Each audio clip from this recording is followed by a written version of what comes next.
Mr. Victor, here we are. Welcome so much to the channel. Thank you. All right, my happy crumpers, welcome back to another freaking awesome episode. Today, we're going to talk about some actual cancer in the meta, which terrifies me. And this is the man who brought it to my attention.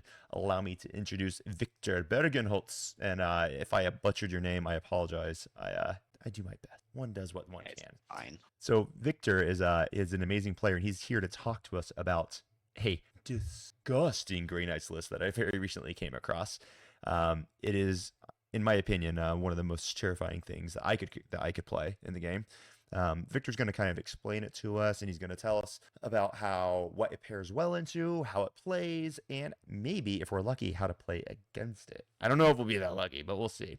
But first off, let me give a brief introduction to him, and then I'm going to let him kind of elaborate a little bit because I'm not verbose enough to do him justice. So this is Mr. Victor Bergen, and he holds the honor of being the first player ever to win a GT in 10th edition with Grey Knights. I had the honor of being at that GT, and he just barely edged me out for first. And because I got a draw, and he just went completely undefeated, and he absolutely smoked his opponents. He did a great job, and people have taken notice. And Victor is also now a member. He's one of my teammates, and I'm really proud to call him a member of Team Norway in 2024. So we will be traveling all across the world. We're going to Sweden to go play in the Nordic Masters. We'll be going over to obviously Belgium in order to play in the WTC, and Victor already made an appearance in the Netherlands at Eurotrash, if I'm not mistaken. Is that correct? Yeah. All Correct. right, man. And I'm pretty sure you crushed people's hopes and dreams there. So you want to go give us a little bit of a layout of who you are and the way you play, and just some general background on yourself? Yeah. So I've been playing 4K like at a tournament level since I went my first GT when I was 12. Oof, seriously? Yeah. And that was like a maybe 70, 80 person event at that time. I remember I won my first tournament game. That's all I remember from that tournament. But was playing Ultramarines back then. And since then I just constantly been playing, becoming better, having some dips in like when time just isn't on your side Yep, because sure. of like work, travel, things. And beard When grooming you're a that needs to be student. done. Yeah, I get you. Yeah, exactly. And almost always played Grey Knights. I played them back when it was Demon Hunters, so before it was an actual Grey Knight Codex, and then just stuck with them. Also played a lot of like Tyranids and GSC. Well, they're basically the exact same army, right? There's no difference between Tyranids and Grey Knights, so. Oh yes, I mean they're both psychic armor. Same with the GSC, at least back in the days. They had Gotcha. some great psychic powers. That's basically what I play. If it's a psychic army, I'm gonna play it. That's perfect. And just so this past weekend, you were actually, if you guys have watched our review of my tournament that I did this past weekend, Victor was there as well. He took seventh. He might be one of the few people I've ever seen play a game actually lost due to dice.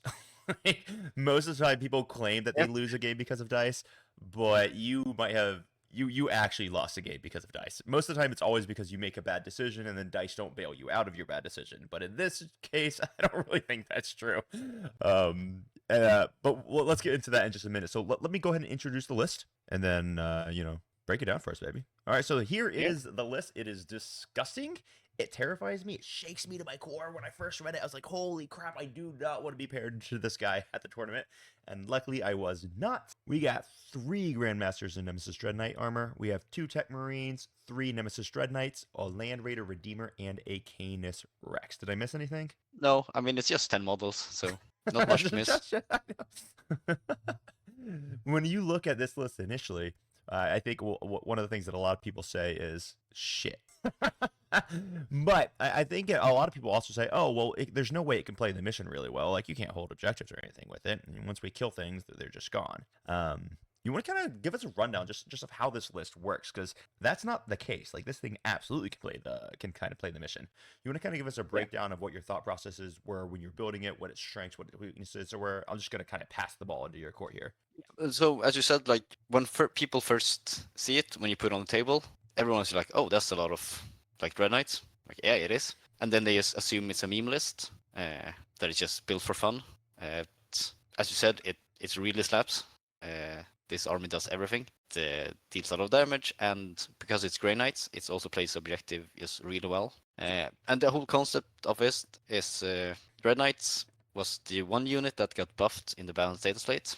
So, as in everything in Warhammer, as soon as a unit gets buffed, the first thing you do is just try to bring as many as possible that unit and see if it works. Well, Drago got buffed also. Let's be fair. Yeah, but I can only bring one Drago. Okay, fair, I can bring 6 Dread Knights. fair enough. And the librarians got nerfed, so then it was time to test something else. And I think a lot of people came to like the same conclusion. There's a lot of different variations of this list. Like I can't claim credit for it, but I think like a lot of people has built the same list in just slightly different ways. Sure. And one thing that really stands out to me here is the addition of the Canis Rex and the Land Raider Redeemer, right? So why don't you kind of, I think if people don't know, we'll just kind of break the Nemesis Dread Knights down for you. They move 14 inches because they auto advance 6. They can advance a charge. They can Yep. fall back, shoot, and charge.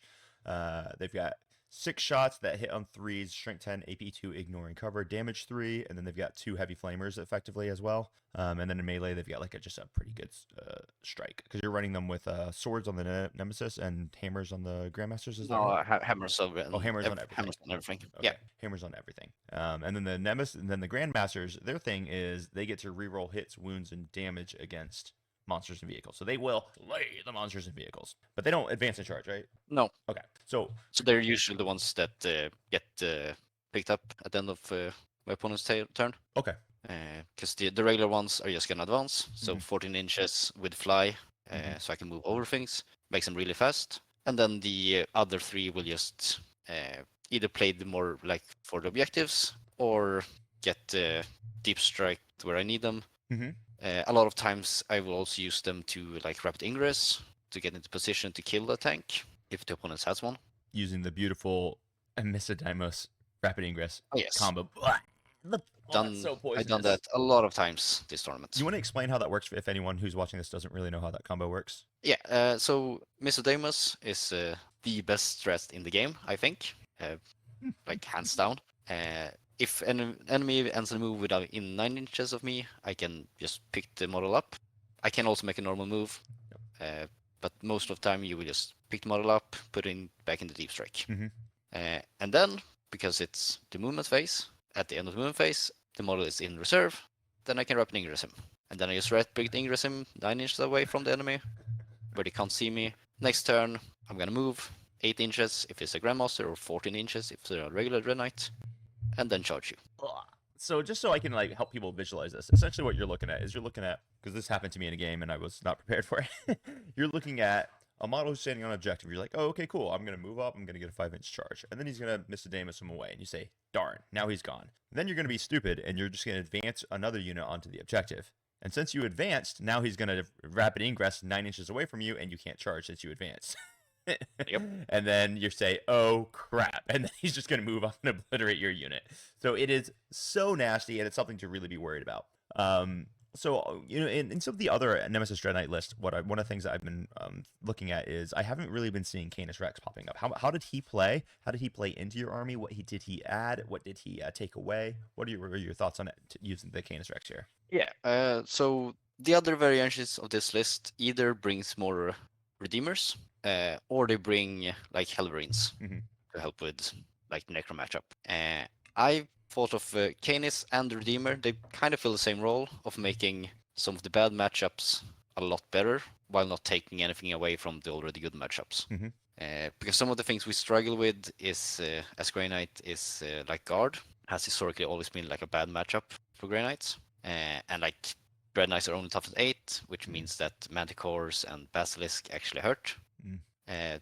The Redeemer and Canis is toughness 12, which is a lot nicer for into those type of lists. Like a Manticore will not just pop a Redeemer or Canis, Sure. while also just being a big body that deals a lot of damage, and it's mostly just like a threat. I use Canis a lot as just like a staging piece, where I will just either keep him back in my backline or just putting on an objective and say you can't go there, because no one wants to come close to Canis. Yeah. He does wreck people in close combat. And I think it's worth noting too, he really kind of screws up with people's expectations of secondaries, right? Because Yeah. your list has it has 6 characters, right? Because it's got 2 Tech Marines, your 3 Yep. Grandmasters, but the Tech Marines really, I would assume they don't always die because they're lone opt, and No. then I Yeah. would assume you're going to be able to pick them up and put them into safe positions a lot of times. And Yeah. then So like. yeah. Sorry, let me just finish this one point. And then Yeah. Canis Rex.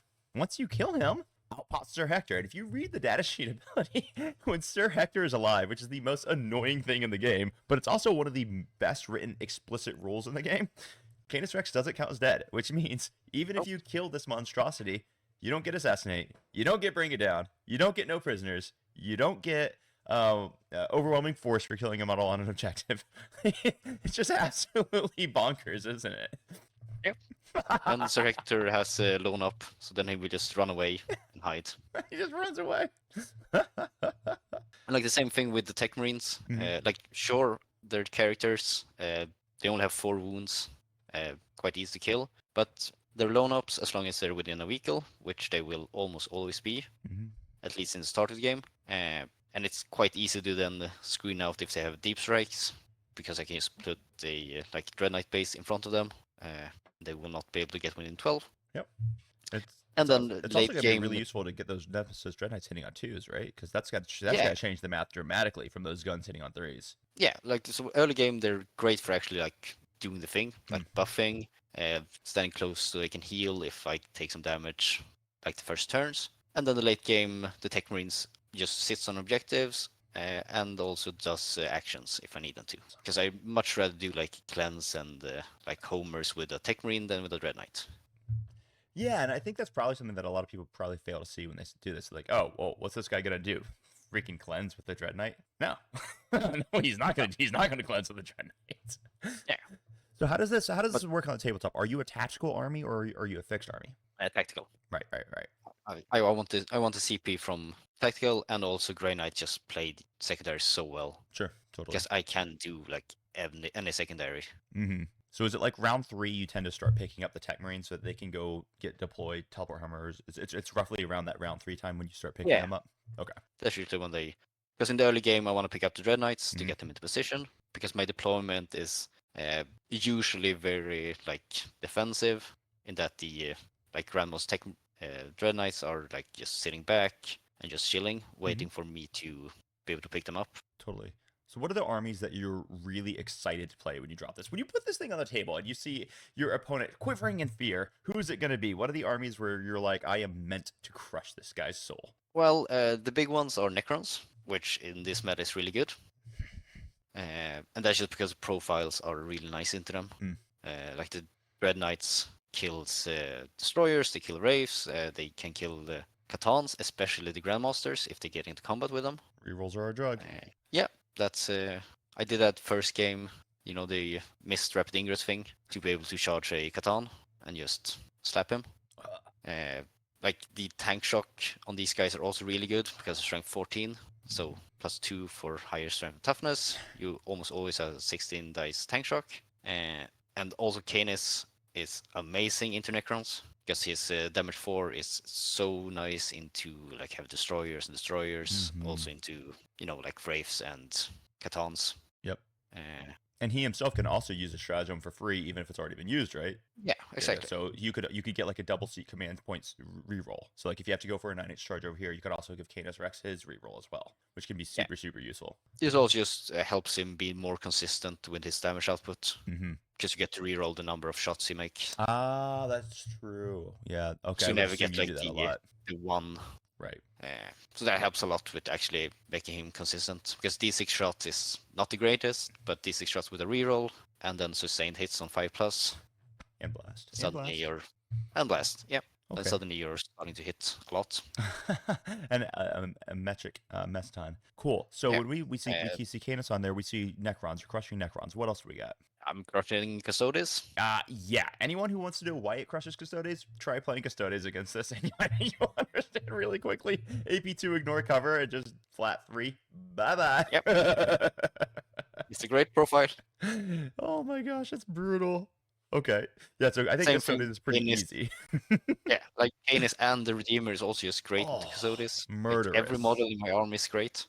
I don't think Custodians can win. No, they shouldn't be able to. And that's great because Custodians are another really popular faction in the meta that actually opens up a lot of problems to other armies. So it kind of seems like you've built this to be like a counter meta army. Like its entire job is to counter the problems in the meta. So do you like this What's it for also? teams as well as individuals, or is this mainly just in individuals? Still think this works in teams as well. Yep. Maybe variations of it as well. Like we saw a very similar list in Euro Trash Cup. Mm-hmm. The Germans brought 6 Dread Knights, Canis, and like 3 Librarians, I think. Yeah. And maybe some crap. So not the Redeemer. Mhm. I'm personally just not a fan of solo Libis, but that's just like a taste thing. Sure. I think they kill themselves too often, so they become unreliable. Mhm. But while the Redeemer instead is super reliable, because it just becomes a like 12-inch no-go zone. And it just heals because you got the Tech Marines right there, so it's just healing on up. Exactly. And it still has its multi-melters and stuff that are now hitting on 2s because the Tech Marine's Yeah. also healing it up. Like it shoots so much. It's not just the flamer. Instead, like multi-melta is a assault cannon, has a hunter-killer missile. And could you clear something up for us real fast? Because I know a lot of people who have a misunderstanding of the way teleport assault actually works. And I've seen it around the internet. I've corrected it a bunch now, but some people are still arguing it. And if anyone's watching this, I really want them to understand this. Can the Land Raider Redeemer teleport using the Grey Knight's abilities? No, it doesn't have the keyword. Right. It doesn't have teleport assault. It also doesn't have Psyker, so you can't use it to mist. There you go, guys. That's the explanation. Don't yell at me. It wasn't my fault. I didn't write the codex. Just read the keywords. Yeah, there we go. It's sad but understandable. I don't think anyone would want a 3-inch deep striking Land Land Raider Raider, Redeemer. with assault ramp. That would be so. Would have been a bit too good. Okay, cool. So that's out. All right. So now we know that you're crushing Necrons. You're crushing your Custodes. Your everything has a 2-up with an invuln, and you have access to AOC. So a lot of our Yep. armies that are just are trying to plink you down with AP1 or just massive firepower. Think Votan, for example, are really in trouble against you. Yeah. Same with like Orc Sisters. Orcs. They also don't like to meet They this type hate of it. armies. Absolutely despise it. So what are you worried about though when you're playing this list? So I still think like Astra is very swingy. Mhm. The guard matchup. I guess especially stacking Fields if of Fire and stuff can just really Yeah. right? and like tank commanders are nasty if they get going. Mm-hmm. It's definitely doable.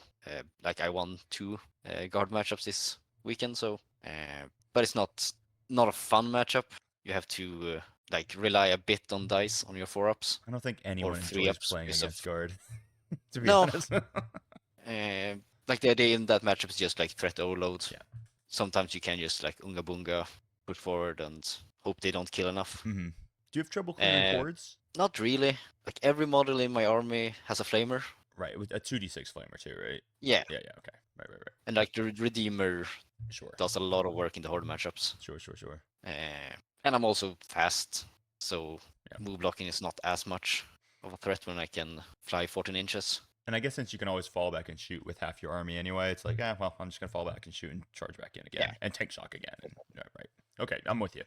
So that generally is not too much a concern because I think that would be the concern. It's just like, well, you have so few activations, but I guess when you put it in that perspective, it's not that big a deal because every time you tank shock in, there goes another 6 mortals. And I suppose the stratagems you're using are really limited, right? It's probably I would say tank shock. You're probably going to be using it for mist, rapid ingress, and occasional CP reroll. And armor contempt. Yeah. Armor contempt. Yeah. True silvered steel. And yeah, exactly. And sometimes use smoke and armor contempt on the Redeemer. That's true. That's something I always forget exists. I forget the smoke keyword actually exists in this game, and I need to do a much better job about remembering that. It brings the Redeemer to ridiculous amounts of tankiness when you have armor contempt and smoke on it. Oh, and it heals. Oh, because you got a Tech Marine right next to it. That's so brutal. It also has a grenade keyword for some reason, the Redeemer. Does it really? Yeah. You can throw grenades with the Redeemer? You can throw a grenade with the Redeemer, and then you can charge in and tank shock with it. Oh my gosh, that's insanity. That's freaking hilarious. Okay, so it's guard. Is there anything else that you're concerned about? I mean, Iron Storm, depending on which type of list, can also be rough because they have a lot of anti-tank and like just a lot of transports with small units in them. Mm-hmm. which every unit has like melta guns and multi-meltas and anti-tank. Yep. I guess that's what it is, because then you're into Custode territory where you just live and die by your 4-ups. Yeah, Right. and that's never a fun thing. Nah, everyone hates that. So those matchups you have to play like very cagey. Okay. Do you always Which start is fine everything in on the board? teams. If I can hide things, yes. Mm-hmm. I don't need to have things in deep strike because I can just pick them up anyways. But if the terrain is very open, I'll start like 1 or 2 Red Knights in reserve. Is it Dread Knights or Grandmasters? Usually the Grandmasters. Usually Grandmasters. Okay, cool. And Yeah. then what So about that I can Canis? rapidly rest them. Kane is I can almost always hide him Okay. behind something. And you don't care that And his range is only like 24. You're not necessarily needing to shoot him turn 1. It's more about just having him as a no. threat so that they can't walk there. Yeah, exactly. Okay. That makes sense to me. And he also still moves 10 inches with towering, so Sure. Yes, Towering's a hell of a drug. yeah, he can get into position if he wants to. Towering's still good. People think it's not as good. It's still good. It's still really good. And Kane is one of those pieces that you just like explain to the opponent what he does, and they will think twice about moving into range Mm-hmm. because he can like spike and do a shit ton of damage. Oh, man, I remember at the WTC last year, I had Canis Rex playing into my Custodes. I had a 10-man blob with a Blade Champion. Canis Rex shot them, and I had a Blade Champion. And I went, is that legal? Was I just a victim of assault? Like, what just happened to me? I actually paused the clock, and I went outside to breathe for like 10 minutes. I got so tilted. My opponent was a great guy. He was the New Zealand player. He was awesome. He went and bought me a soda while I was outside, just breathing. I come back, he's like, here's some chocolate and a soda. I was like, thanks, man. I got my shit together. Let's keep playing now.